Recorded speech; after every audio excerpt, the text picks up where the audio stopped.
अर्हन्तो भगवन्त इन्द्रमहिता सिद्धाश्च सिद्धीश्वरा आचार्या जिनशासनोन्नतिकरा पूजा उपाध्यायकां श्रीसिद्धान्तसुपाठका मुनिवरा रत्नत्रयाराधकां पञ्चैते परमेष्ठिनः प्रतिदिनं कुर्वन्तु ते मङ्गलम्।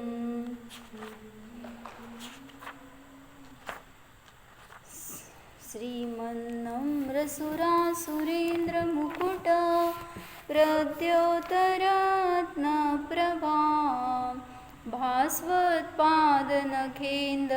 प्रवचनाम्बोदिन्दव स्थायिनः ये सर्वे जिनसिद्धसूर्यनुगतास्ते पाठकाः साधव स्तुत्या योगिजनैश्च पञ्चगुरव कुर्वन्तु ते मङ्गलम्। सम्यक् दर्शनबोधवृत्तममलं रत्नत्रयं पावनं मुक्तिश्रीनगरादिनाथजिनप त्युक्तोपवर्गप्रदः धर्मसूक्तिसुधा च चैत्यमखिलं चैत्यालयं श्रयालयं प्रोक्तं च त्रिविधं चतुर्विधममी कुर्वन्तु ते मङ्गलम्। नाभेयादिजिनाधिपास्त्रिभुवन ख्याताश्चतुर्विंशति श्रीमन्तो भरतेश्वर प्रभृतयो ये चक्रिणो द्वादश ये विष्णुप्रतिविष्णुलाङ्गलधरा सप्तोत्तरा विंशति त्रैकाल्ये प्रथितास्त्रिषष्टिपुरुषाः कुर्वन्तु ते मङ्गलम्। ये सर्वौषधरुद्धय सुतपसो वृद्धिङ्गता पञ्चये चाष्टाङ्गमहानिमित्तकुशला एष्टाविधाश्चारणां पञ्चज्ञानधरास्त्रयोऽपि बलिनो ये बुद्धिरुद्धीश्वरा सप्तैते सकलार्चिता गणभृत कुर्वन्तु ते मङ्गलम्। कुर्वन्तु मे मङ्गलं कुर्वन्तु नो मङ्गलम्।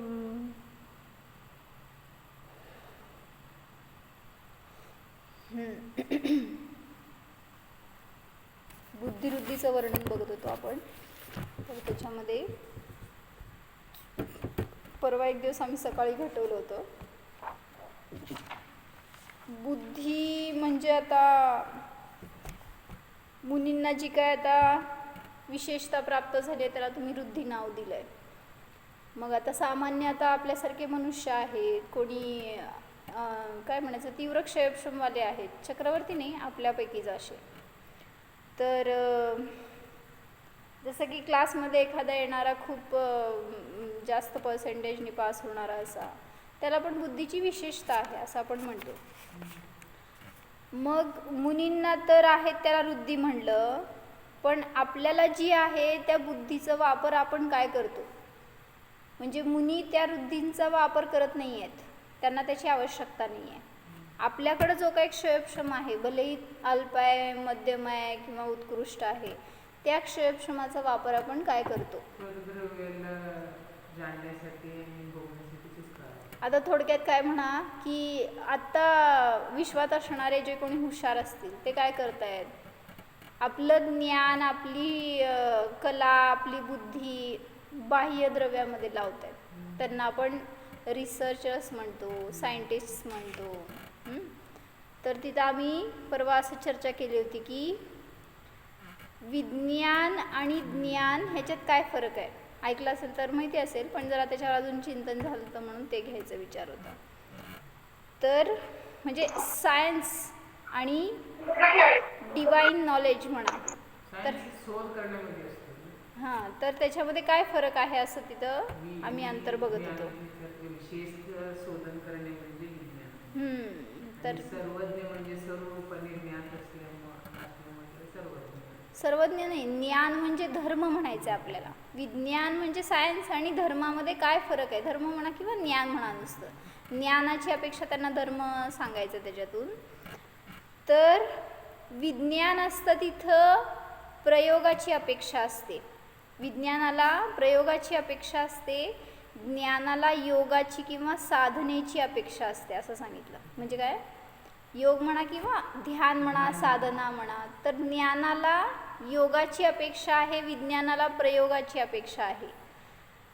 मग कोणीतरी प्रयोग करतंय, त्याच्यामध्ये सक्सेसफुल झालंय, समजा त्याला त्याच्यात भरपूर यश आलंय वगैरे, पण विज्ञान कितीही त्या विज्ञानात उतरला किंवा त्याचं ज्ञान भरपूर झालं त्या विज्ञानाविषयी, त्याच्यामध्ये खूप एक्सपर्ट झाला जरी तो, तरीसुद्धा त्यांनी काय सांगितलं तिथं की कोणी एखादा दुर्जन असेल, दुराचारी असेल, कोणाची काय वाईट संगती सवय असतील, किती गॅरंटीने तुम्ही सांगू शकता की विज्ञानामध्ये त्यांनी सक्सेसफुल झाल्यावर ते त्याच्या सवयी सुटतील, ते त्याचे व्यसन, त्याचे ॲडिक्ट्स सुटतील, असं किती आपण सांगू शकतो?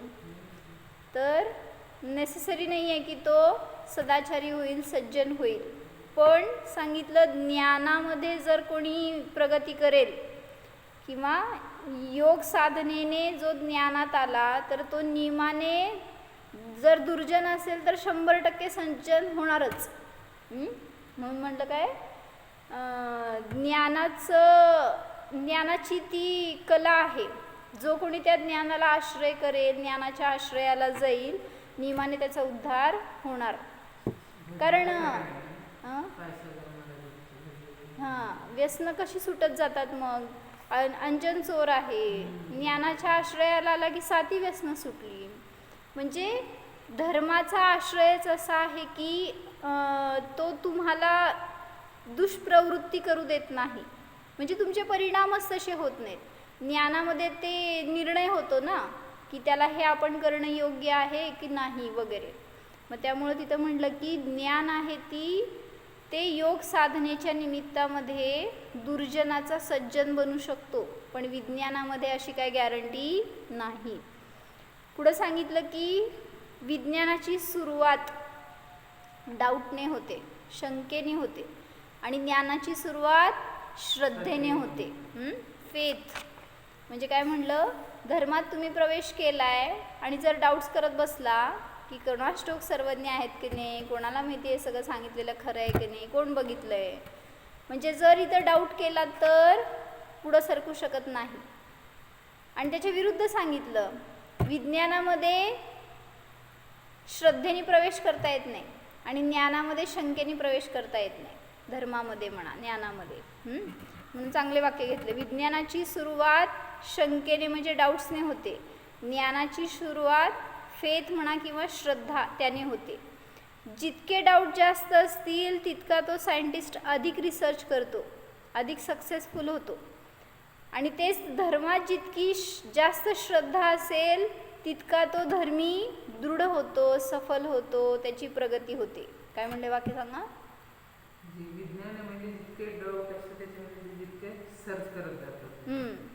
का बरं ते म्हणलं ना, काय ते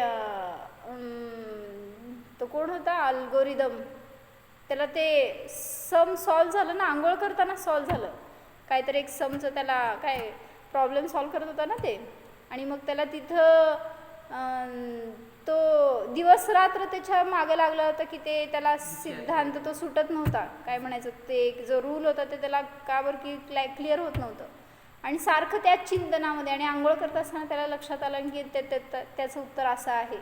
अशाच नग्नवेशातच बाहेर पडला त्या बाथरूममधनं आणि पळत सुटला त्याच्या लायब्ररीमध्ये कुठं त्याला जे काम करायचं होतं तिथं. म्हणजे त्याचं भान पण नाही की आपण काय करतोय, काय करायला पाहिजे, काय करू शकतोय वगैरे असं. मग कशासाठी सांगत होते की तिथं त्याला डाऊट्स होते ना, दिवस रात्र त्या डाऊट्सच्या मागं तो, हे असं का आणि ते तसं केलं तर काय होईल वगैरे. तर याच्या निमित्तात त्याचं तिकडंच ध्यान, सगळं तिकडंच त्याचं ज्ञान कार्य करत होतं. आणि त्यामुळं मग जेव्हा त्याचं रिझल्ट मिळालं त्याला, त्यावेळेस तो काय म्हणते, होशमध्ये नव्हता असं.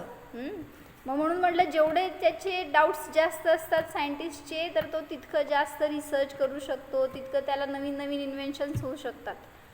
तेच म्हटलं, धर्मामध्ये जेवढी जास्त श्रद्धा असेल तेवढा तो अधिक धर्माच्या प्रती समर्पित होतो, दृढ होतो, त्याच्यामध्ये प्रगती करतो.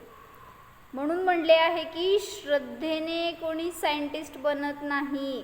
श्रद्धा ठेवून नाही चालायची, सफरचंद खाली पडलंय ठीक आहे मला मान्य आहे असं म्हटलं तर सायंटिस्ट होता येत नाही. का? म्हणून तिचा डाऊट निघाला. म्हणून तर त्या आईन्स्टाईननी सगळे इतके मोठे शोध लावले आणि त्याचे काय म्हणायचं, ते सिद्धांताला काय म्हणायचं, हां सिद्धांताला काय म्हणायचं त्यांनी जे थिअरम, हां असं काहीतरी थिअरम, लॉ वेगवेगळे laws, first law, second law, बरोबर. तर ते असे नवीन नवीन त्यांनी लॉ काढले.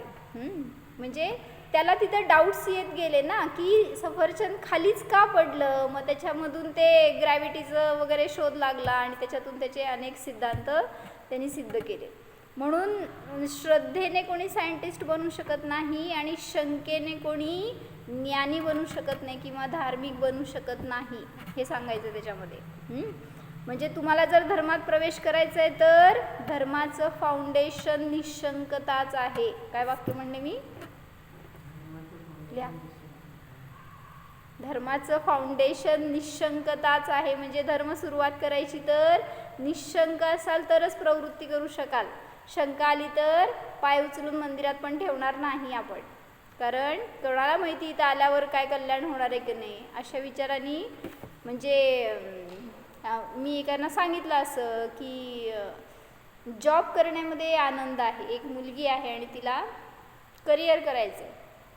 मग तिला समजवलं की धर्मातलं आयुष्य काय असते हे बघूनच माहीत नाही आजपर्यंत तुला, तर एकदा बघायचं येऊन, म्हणजे इथं माताजींच्या सानिध्यात राहून किंवा असं एक इथलं लाईफ बघायचं की धार्मिक लोक कसं जगतात, त्यांच्या आयुष्यात काही सुख आहे की नाही, किंवा त्यांचं शेवटी काय ना काय रुटीन चेंज असतं. आणि जॉब करणाऱ्यांचं, करिअरवाल्यांचं रुटीनमध्ये काय धर्म असतो. माझ्यासमोर बसणाऱ्यांपैकी अनेक जण आहेत असे की जे जॉब करतायत किंवा तुमचं रुटीनमध्ये आहात, आणि इथं धर्म करणाऱ्यांपैकींचं रुटीन शरीराला आपोआप खूप होतं, दगदग होतं, सगळं होतं, पण एक पैसा एक समोर त्यांना आनंद घास बसतो. मग तेच त्यांना समजावून सांगितलं मी की म्हणलं ठीक आहे, पैशाला महत्त्व आहे की नाही असं म्हणत नाही. तुम्हाला संसार जगायचा आहे तर पैसा पाहिजे असं तुम्ही म्हणताय, मी त्याला निषेध करत नाही आहे. पण मी म्हणतीये मुलगी आहे आणि मुलींनी किती दिवस, एक तर सांगितलं की मुलींनी जॉब करणं योग्य नाही आहे. म्हणजे आता विषयांतर चाललं आहे उगीच आपलं, पण एका शब्दात सांगते. मग त्यांनी जितूबहिणीमध्ये घटवलं होतं ना, तुम्ही जर लग्न करून बायको बनणार असाल, पत्नी बनणार असाल, पत्नी म्हणजे राणीसारखं राहावा की म्हणले. कशाला ते इकडचं पण राबा, स्वयंपाक पण करा आणि पैसा पण कमवा आणि पोरं पण सांभाळा आणि सगळं रुटीन बघा, कशाला ओढून घेताय म्हणले स्वतःवर तुम्ही. हां, म्हणजे किती सहज सायकोलॉजी आहे त्याच्यामध्ये. आपल्याला पण मुलींचा विचार आज काय असतो की म्हणले पुरुषाच्या बरोबर राहायचं आहे. अरेच्या पण पुरुष तुमच्या बरोबर राहायला तयार आहेत का? म्हणजे तुम्ही करताय पुरुषांचं काम, पैसे कमवण्याचं वगैरे, पुरुष तुमचं किती काम करताय तो, घरात येऊन किचनमध्ये स्वयंपाक किती करताय, तुमच्याबरोबर भांडे धुवायचं, कपडे धुवायचं काय असेल ते, किंवा स्वच्छता वगैरे किती तुम्हाला हातभार आहे. म्हणजे तुम्ही डबल कष्ट करा आणि त्याच्यामध्ये परत ते मुलांचा त्रास असणार, काय ना काय तुमच्या मागं व्याप असणार जास्त. पुरुष काय कमवून येणार आणि निवांत झोपणार, खाणार पिणार, एवढंच. म्हणजे मला म्हणायचं आहे की थोडे दिवस क्रेज असतं पैशाचं वगैरे, ठीक आहे, नाही म्हणत नाही आपण, पण थोड्या दिवसांनी तरी ॲटलिस्ट धर्म करणार कधी हो. मला म्हणायचं शरीरात शक्ती नाही राहिली, इंद्रिय सगळी निकामी झाली, बुद्धी वापरायला येईना किंवा इंटरेस्ट संपत गेला, त्यावेळेस धर्माकडे आल्यावर काय तुम्हाला धर्म आनंद देणार आहे? आणि मग तुम्ही म्हणता ते लाईफ होतं ते छान होतं, इथं मग मजा येईना.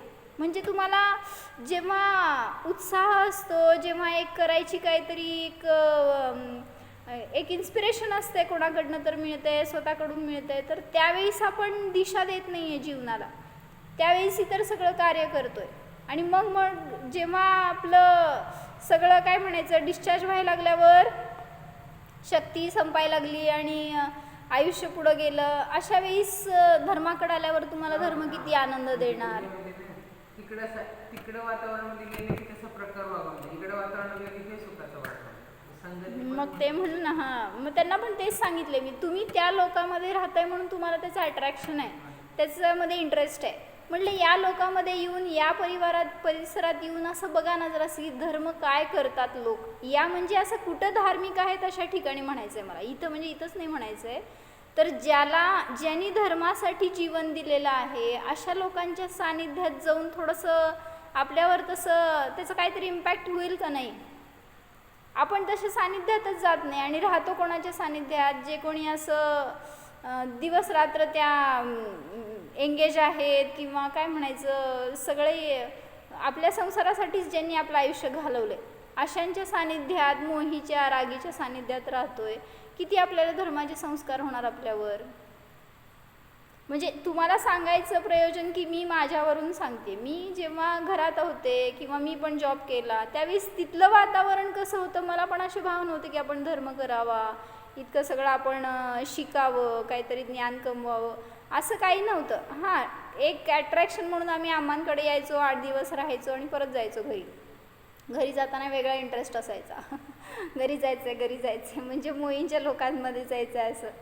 मग एकदा माताजींकडून जाताना खूप वाईट वाटायचं, रडायचो आम्ही. आम्हा म्हणायच्या मग कशाला जाता, इतकं त्रास व्हायला, इतकं नको वाटायला तर कशाला जायचं, रडू नको, राहायचंच सहज म्हणायचे असं आम्हा. आणि त्यावेळेस मग जायचं पण मोह असायचं आणि हे नको पण वाटायचं सोडून जायला.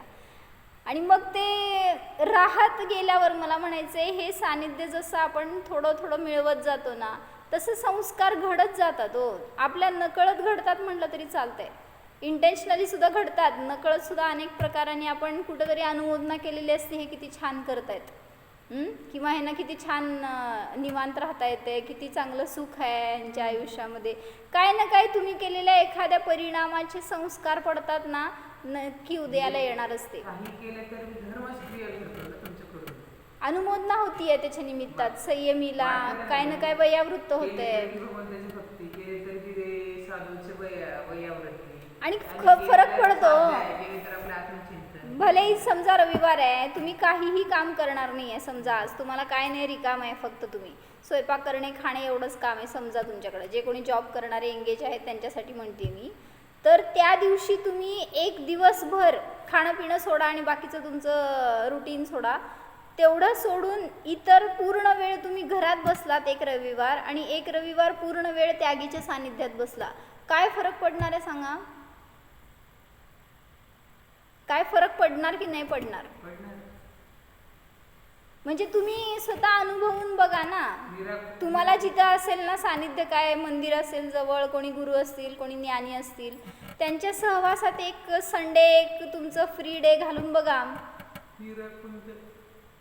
मिळणार आहे आनंद तुम्हाला. नाही असं नाही, धर्म आनंद देणारी गोष्ट आहे, कंटाळवाणी गोष्ट नाही आहे. थोडंसं त्याच्यामध्ये आपलं ओतावं लागतं, नाहीतर जॉब करण्यामध्ये पण अनेकांना बोर होतं आहे, पण करतात का नाही? तिथं एक काय म्हणायचं अडलेलं असतं काय तर, म्हणून आपण त्याच्या नादी लागून करतो. पण इथं अडलंय म्हणून करायला येऊ नका, इंटरेस्टफुली करा, तर त्याचं फळ तुम्हाला आनंद मिळणार आहे, नाही असं नाही आहे. तर मग मी तिला सांगत होते की तिथल्या लाईफमध्ये तुम्हाला आज आनंद वाटतोय किंवा एक काहीतरी नवीन नाविन्य वाटतंय, रोज नवीन काहीतरी आहे, किंवा प्रत्येकाचं वेगळं लाईफ बघून असं वाटतं ह्यांच्यासारखं असावं. त्यांच्या सानिध्यात राहिल्यावर किती धर्माचे परिणाम होणार. मग म्हणून म्हटलं की ह्या सानिध्यात येऊन एक थोडे दिवस तरी बघायचं कसं आहे, काय काय जगतात, काय संयमी लोक, काय त्यांचं जीवन असतं, त्यांची चर्या काय असते, त्यांची निराकुलता का असते, समता का असते परिणामामध्ये, प्रॅक्टिकली बघितल्याशिवाय तुम्हाला शास्त्रातनं वगैरे समजत नाही. आणि काय म्हणायचं, अभागी लोक आहेत जे कोणी तुम्ही दूर राहताय ना, ज्यांना शक्य असताना सुद्धा तुम्ही येत नाही आहे, किंवा तुम्हाला येण्याचे भाव होत नसतील, किंवा काय पण असेल रिझन, पण ज्याला इथं यायला नको वाटते किंवा येत नाही, ते लोक स्वतःसाठी अंतराय बांधताय तुम्ही. म्हणून पुरुषार्थ करा आणि सानिध्यात जावा. कुठं ज्ञानी असतील त्यांच्या सानिध्यात जावा आणि मिळवा. भलेही त्या वीकमध्ये 1 दिवस का असेना, पण मिळवा. कारण ते म्हटलं ना, संयमीच्या सानिध्यात गेल्यावर संयमाचे भाव होतात, ज्ञानीच्या सानिध्यात गेल्यावर ज्ञानाचे भाव होतात. आपण तसं सानिध्यातच जात नाही, अज्ञानींच्या सहवासात राहतो, त्यामुळं अज्ञानाचे मोहाचे संस्कार करून घेतो. थोडा वेळ वितरागीच्या निर्मोहीच्या सानिध्यात द्या आणि बघा फरक तुम्हाला पण समजेल. तर काय सांगत होते, धर्माचं फाउंडेशन निशंकताच आहे. म्हणून निशंक असाल तर धर्मात प्रवेश करू शकणार नाही तर नाही. प्रथम धर्मामध्ये येत असताना आज्ञासम्यक्त्व सांगितलं. म्हणजे काय हो?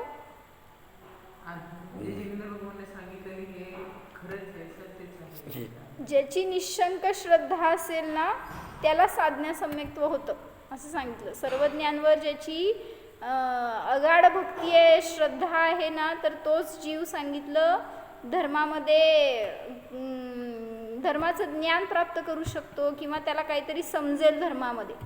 मग यालाच म्हटलं आज्ञासम्यक्त्व. मग हेच बेसमेंट आहे हो, धर्मात येण्याचं बेसमेंट हेच आहे, निशंकता.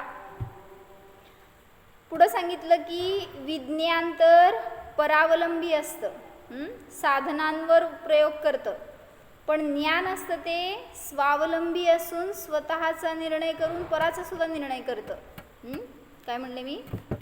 विज्ञानामध्ये प्रयोग करायचं तर पराचं अवलंबन घ्यावं लागतं. कुठल्या तरी अनेक साधनांची सामग्रींची गरज पडते तिथं. पण ज्ञानामध्ये कधीही अनुभव घ्या, कुठंही घ्या, कितीही घ्या, कसलीही बाधा नाही, कारण स्वावलंबन आहे. आणि जिथं स्वावलंबन आहे तिथं दुःख नसतं. कारण परवा एक वाक्य सांगितलं होतं ना, काय, जिथं परावलंबन आहे तिथं नियमाने बाधा असते. म्हणजे जिथं दुसऱ्याकडनं काहीतरी आपण मदत घेऊन काम करणार आहे तिथं नियमाने तुम्हाला काय ना काय अडथळे येणारच. म्हणून स्वाधीन जगायचं तर ज्ञानाचा आश्रय घ्या.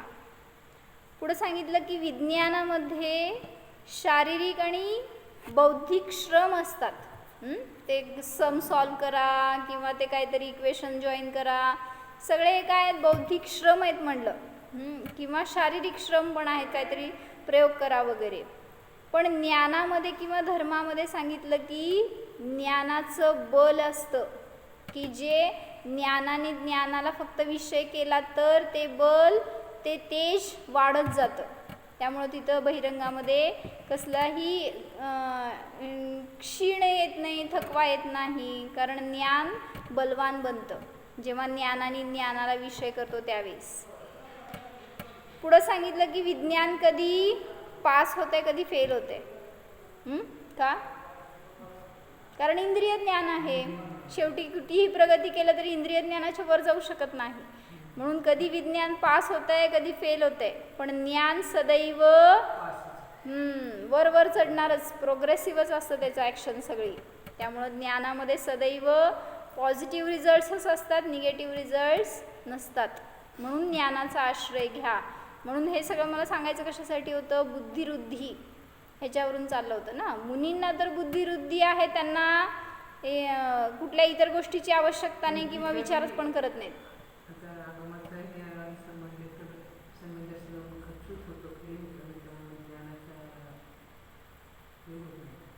कोण?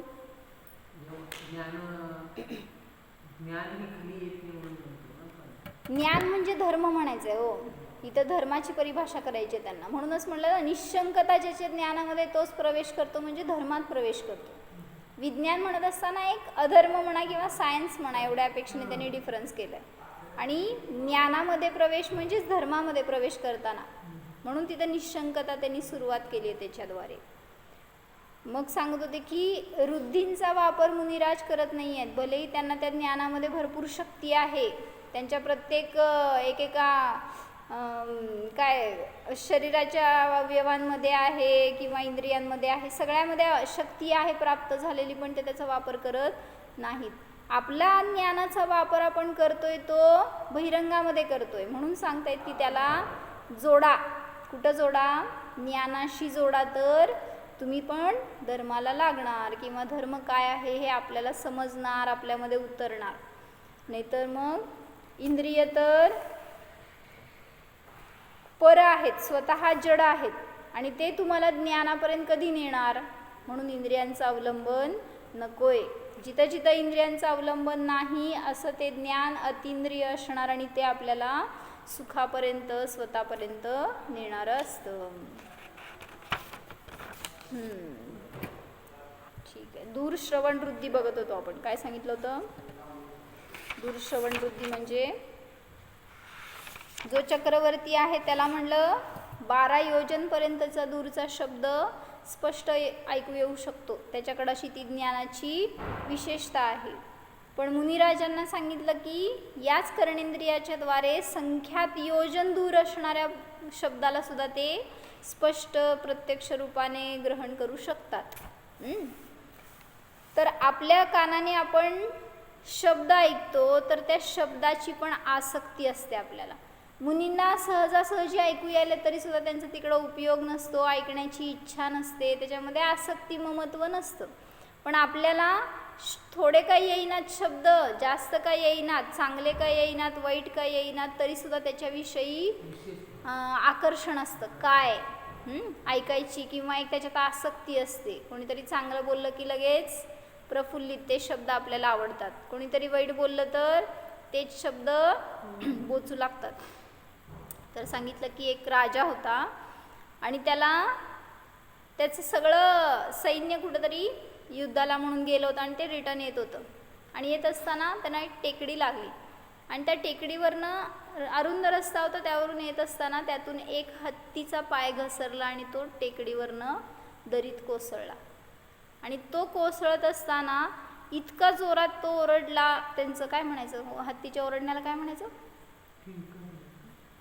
चिंगारी, किंचाळणं किंवा काय, चिंधाळ, चित्कार, चित्कार. हा, चित्कार. बर. तर तो हत्ती असं त्याचा चित्कार होता की त्या आवाजाला ऐकून राजा मोहित झाला. कसला भारी आवाज आहे, असं कशामध्ये कोण मोहित होऊ शकतं बघा की. आणि इतका त्याला आवाज आवडला तो, तर त्याला त्या आवाजाला परत ऐकायची इच्छा झाली. आता काय करायचं? त्या हत्तीला आणायचं का वर, खालनं वर, आणि परत ढकलायचं? तर त्याच्याकडे असलेल्या अनेक हत्तींना त्यांनी तसं ढकललं त्यात टेकडीवरनं आणि त्यांचा आवाज ऐकण्याचा आनंद भोगला. शाणा का वेडा? तो वेडा, मी नाही. म्हणजे असं सांगितलं की तो इतका आर्त ओरडला होता तो हत्ती, त्याची वेदना होती आणि त्याच्यामध्ये यांनी आनंद मानला होता. कुठल्या गतीला जाणार सांगा? कोणाच्या तरी दुःखाच्या किंवा काय म्हणायचं पीडेच्या स्वराला बघून कोणीतरी आनंद मानतोय, तो जीव कुठं जाणार? निमाने दुर्गतीला जाणार. कारण दुसऱ्याच्या दुःखामध्ये मी आनंद मानतोय तर माझी सद्गती होणार नाहीच. म्हणून अनेक हत्तींना ढकलले व त्या ध्वनीचा आनंद घेतला. शब्दाच्या अधीन असे महापाप केले. म्हणून एक कर्णेंद्रियाच्या अधीन झालो तर असं अनर्थ होऊ शकतो. अजून पण एक सांगितलं की एका राजमहालामधलं ग्लासचं झुंबर होतं अडकवलेलं आणि ते स्वच्छ करताना पडलं आणि फुटलं. ते फुटत असताना ग्लासचा आवाज येणार नाही का? असं काय, त्यात भरपूर वेगवेगळ्या टाईपचे कुठंतरी ग्लास बसवलेले असणार, तर ते खळ करून फुटलं आणि त्याचे ध्वनी आला एक वेगळाच. तो आवाज आवडला एका राजाला. आता काय राजे असतात छाणे गायडे असं म्हणायचं का? तर त्या झुंबराचा आवाज पडलेला फुटलेला, त्या शब्दाची रुची, तर त्या राजाने सांगितलं त्या महालातली सगळी झुंबरं फोडली आणि त्याचा आवाजाचा आनंद घेतला. किती वेळ आनंद मिळणार आहे? ओ जाऊ देत, येत असेल आनंद त्यांना. किती वेळ राहतो तो आनंद? ते शब्द किती वेळ राहतात? आणि तेवढ्या क्षणासाठी इतकं महापाप केलं त्या हत्तींना ढकलण्याचं वगैरे. म्हणजे त्याचं म्हणून आपण किती सहजतेने बघतोय, आपण पण तेच करतोय हो. ते घास खातोय ना, तुम्हाला काय म्हणायचं, डिश खात असताना आनंद येतो म्हणता तुम्ही, किती वेळ राहते हो जिभेवर तो स्वाद, ते पदार्थ किती वेळ जिभेवर, लय वेळ ठेवला तरी सुद्धा ओकार येते, इतकं काय म्हणतात, इंद्रिया सुद्धा टॉलरेट करत नाहीत खूप वेळ एकच विषय. एकच टेस्ट सतत खात राहा, बघा की तुम्हाला वॉमिटिंग सेन्सेशन होणारच. गोड गोड गोड म्हणजे गोडच खात राहा, बघा की होतं की नाही. म्हणजे सॅच्युरेशन येतं प्रत्येक गोष्टीला. मग तसं म्हणलं की त्या शब्दाला ऐकून त्याला इतकी आसक्ती त्याची की त्याच्या निमित्तात आपण पाप करतोय हे पण त्यांना समजलं नाही, आणि असं सहजतेने पाप करून नियमाने तो जीव दुर्गतीला जाणार. मग असं तुम्ही पण शब्दाचे किती अधीन असता सांगा. गाडीला हॉर्न कसलं लावलंय हो, तुमच्या मोबाईलला रिंगटोन कसलं लावलंय, घराला बेल कसली लावली आहे, त्या घरातल्या फोनला रिंगटोन कसलं लावलंय. प्रत्येकाच्या ठिकाणी बघा की ते काहीतरी रिव्हर्स गिअरचा आवाज असतो ना, बाळाच्या रडण्याचा आवाज असतो, किंवा कोणीतरी पशु चिरकल्याचा आवाज असतो, हॉर्नचा आवाज. म्हणजे कशाचं पण काय पण लावतोय, आणि त्याच्यात का लावलं तसलं, छान वाटतंय म्हणून, म्हणजे कशात आनंद मानला. किती सहज पाप करतोय. कोणीतरी बाळ रडतंय असं तुम्ही जर ते हॉर्न बसवून घेतलाय आणि ते वाजवल्यावर, किंवा असं आमच्याकडे कोणीतरी एक जण आलं होतं, आणि ते म्हणजे आमच्या घराच्या तिथे एक स्कूल आहे आणि तिथं हॉर्न मनाय म्हणून लिहिलं आहे बरं का, तरी पण एका गाडीचा हॉर्न असा ऐकू आला की इतका कर्कश मोठा ध्वनी होता त्याचा की काय नाही, नुसतंच चिरकल्यासारखा आवाज होता. आणि ते बरोबर तिथून जाताना वाजवणार. शाळेच्या जवळ, मंदिरच्या जवळ, तिथं बँड असते ना तेवढी एरिया, तेवढ्या एरियामध्ये वाजवू नका म्हणून हॉर्न. मग ते ध्वनी ऐकल्यावर असं वाटलं की ह्यांना कशात आनंद येतोय, आपल्याला त्रास होतोय त्या ध्वनीचा, त्या आवाजाचा, त्यांना का नाही होत. मग त्यांना आनंद की तुम्हाला त्रास होतोय. सहजतेने नमोकार मंत्राचे दोन लावतात त्याला, रिव्हर्स हॉर्न मध्ये नमोकार मंत्राची बी असते. त्याच्याबद्दल काय, म्हणजे कुठलंही असू दे, शब्दामध्ये आसक्ती नको हे मला म्हणायचंय. जिथं आसक्ती केली तिथं नियमाने त्या इंद्रियाच्या विषयात अडकणार आपण, आणि मग जिथं आसक्ती आहे, ममत्व आहे, तिथं दुःख आहेच. मग तुम्ही ते काय म्हणायचं, देवशास्त्र गुरूंच्या बाबतीमध्ये असेल तरी सुद्धा आसक्ती कामाची नाही. देव आपल्याला शिकवते निरासक्त राहावं, आणि आपण त्यांचीच आसक्ती करू लागलो तर कोण सोडवणार आपल्याला. त्यांचा आश्रय जर मला मुक्ती देणार नाही आहे तर मग दुसरं कोण मुक्ती देऊ शकणार. म्हणून ते म्हणतायत मला धरू नका. तसंच सांगितलं की प्रत्येक जिनवाणीचे शब्दसुद्धा सांगतायत हे वाचा, ठीक आहे, पण व्यवहाराने वाचक शब्दाचा आश्रय आहे, त्याच्या पुढं जाऊन निश्चय असताना व्यवहाराला सोडून द्यावं लागतं. हे सगळे जिनवाणी पण सोडावी लागते, सुटते. म्हणजे अवलंबन घ्यायचं आत्म्याचं ना, आपल्याला जाणीव करायची आत्म्याची. तर शब्द हे तुम्हाला वाचक असतात. मी आत्मा आहे, मी शुद्ध आहे, ह्या शब्दांना धरून बसला तर कधी अनुभूती होणार आहे. म्हणून त्याच्या पुढं जावं लागतं, त्या शब्दाच्या अतीत व्हावं लागतं. म्हणून कर्णेंद्रियाच्या अधीन राहू नका, हे सांगायचं आहे मला. तर परवा मी ती गोष्ट सांगताना अर्धवट राहिली, तुम्ही मला आठवण पण करत नाही. तर राजाची गोष्ट सांगत होते ना ह्याच्याच, आज पण वेळ पुरायचा अवघडच आहे. नाही ती झाली की संसाराची विचित्रता, की तो राजा त्या राणीमध्ये आसक्त होता. सांगितलं होतं यांना मध्ये, परत एकदा रिपीट करून सांगते. कशासाठी की या शब्दाच्या मोहामध्ये अडकून आपली दुर्दशा होतीये ना, तर त्याला पण मोहाने कशी दुर्दशा झाली त्या राजाची, ह्याच्यासाठी. एक राजा आपल्या स्त्रीला घेऊन बागेमध्ये फिरत होता, आणि त्यावेळेस ती बागेमध्ये तिथलं सौंदर्य बघत असताना तिला एके ठिकाणी झोपाळ्यावर बसवलं राजाने, आणि तो इकडं तिकडं फिरत होता, तिथलं सौंदर्य बघत होता राजा. आणि त्याच वेळी त्या राणीला येऊन एक नाग चावला आणि ती मूर्छित होऊन पडली. मग तिला मूर्छित झालेलं बघितल्यावर राजा वाटलं ही मेलीच, आणि ते बघून त्याला शॉक बसला आणि तो मूर्छित झाला राजा. तिच्यामध्ये इतका आसक्त होता ना, त्यामुळं ते पाहून राजा मोहाने मूर्छित होऊन पडला, फार शोक करू लागला. मग त्यावेळेस त्याला येऊन मंत्र्यांनी वगैरे सांगितलं की महाराज, दुःखाने दुःख संपत नाही, दुःख संपवायचं तर प्रयत्न करा, सुखप्राप्तीचा उपाय करा, पुण्यकार्य करा. ते पुण्यकार्य केल्यावर दुःखाचा नाश होऊन पुण्याची वृद्धी होते. तुम्हाला पण संकट आल्यावर तुम्ही काय करणार? रडत बसला तर कुठलंही संकट दूर होत नाही. त्या संकटातून बाहेर पडायचं तर पुरुषार्थ करावा लागतो. म्हणून आम्हा म्हणतात प्रतिक्रमण करा, अनुष्ठान करा, ध्यान करा, दान करा. ह्याच्या निमित्तामध्ये पुण्याची प्राप्ती होतीये ना, मग पापाचा ऱ्हास होत जातो. तुम्ही त्या पापाच्या उदयात रडत बसता, आकुलता करताय, शोक संक्लेश करत बसताय, कधी पाप संपणार आहे? कुठल्याही प्रकारचं पाप असू दे, त्याच्यामध्ये फक्त विशुद्धीच आपल्याला बाहेर काढणारी असते, न्यायकताच आपल्याला बाहेर पाडणारी असते, नाहीतर दुसरं सगळं नियमाने त्रास देणारच ठरतं. अशुभ कर्माचा नाश होऊन विपत्तीचा नाश होतो. म्हणून तुम्ही आपत्तीच्या नाशाकरिता पुण्य करा, त्या पुण्याने तुमचे सर्व काम सिद्ध होईल. मग त्यावेळेस हे सगळं ऐकल्यावर राजाने काय केलं? तिला घेऊन जिनमंदिरात गेला, उचलून नेलं तिला. त्या भगवंतांच्या दर्शनाने सर्व विष नाश होईल हे ऐकून राजाने संतोष पाहून राणीस जिनमंदिरात नेले व भगवंतांचे गंधोदक शिंपडले आणि भगवंतांची अत्यंत भक्तीने स्तुती करू लागला. कोण? राजा. कशासाठी? स्वार्थासाठी, म्हणजे राणी जागी व्हावी म्हणून. भगवंतांच्या स्तवनाने संकटे आपोआप नाश पावतात. तर त्याप्रमाणे त्या पार्श्वनाथ भगवंतांच्या स्तवनाने तत्काळ राणीचे विष उतरून ती सावध झाली. हे पाहून राजाला अत्यंत आनंद झाला.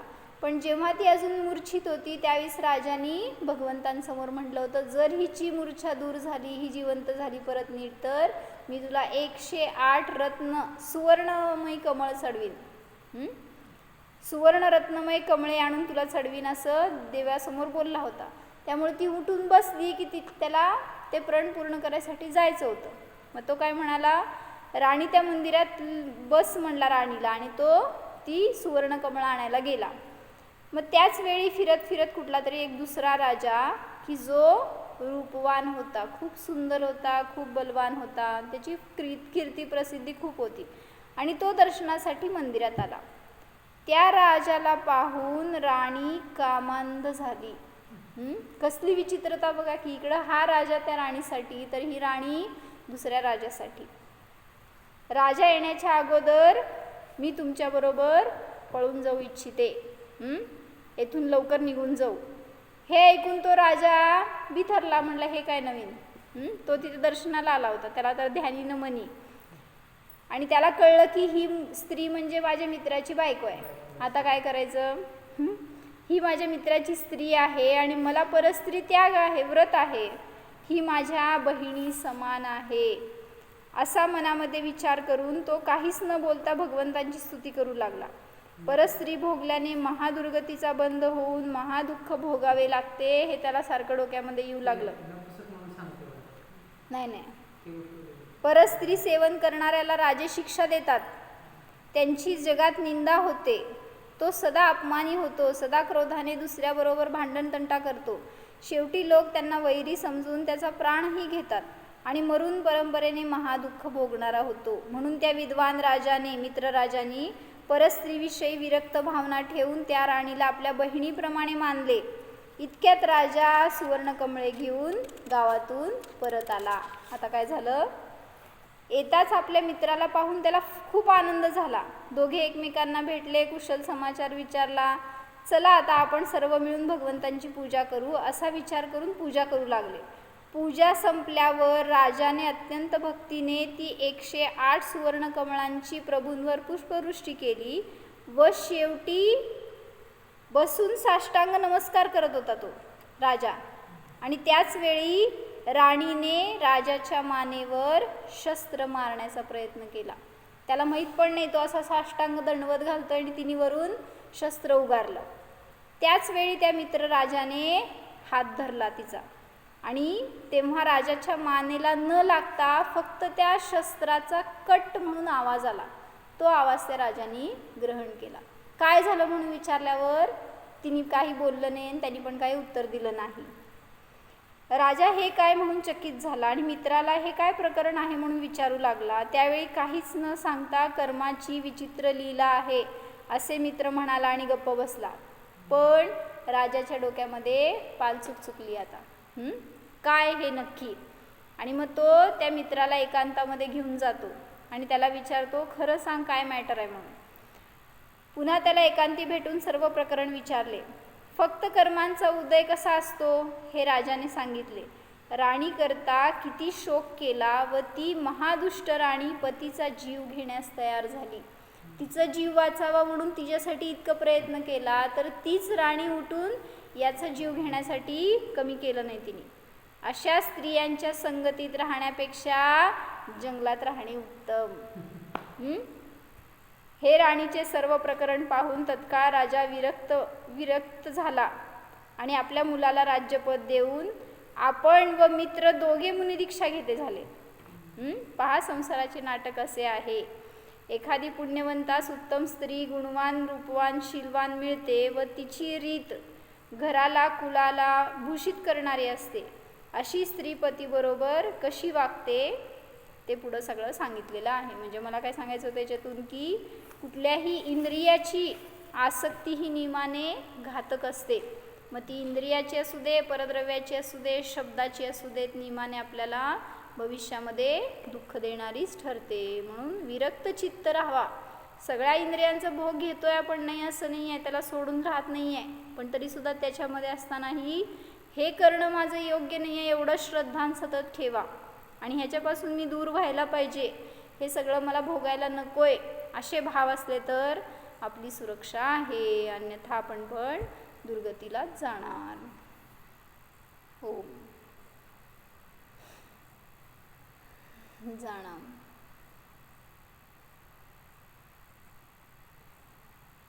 या गती आगतींच्या अतीत निर्गती स्वरूप जाणा.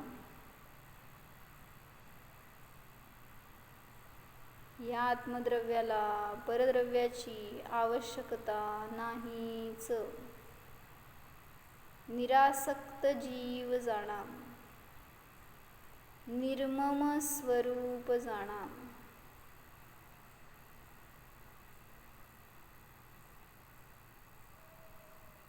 अशब्द स्वरूपोऽहम् सर्वज्ञ स्वरूपोऽहम् जीवोऽहम्.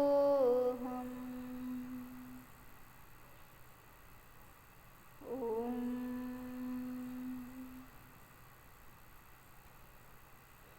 विसर्जन. नमो अरिहंताण.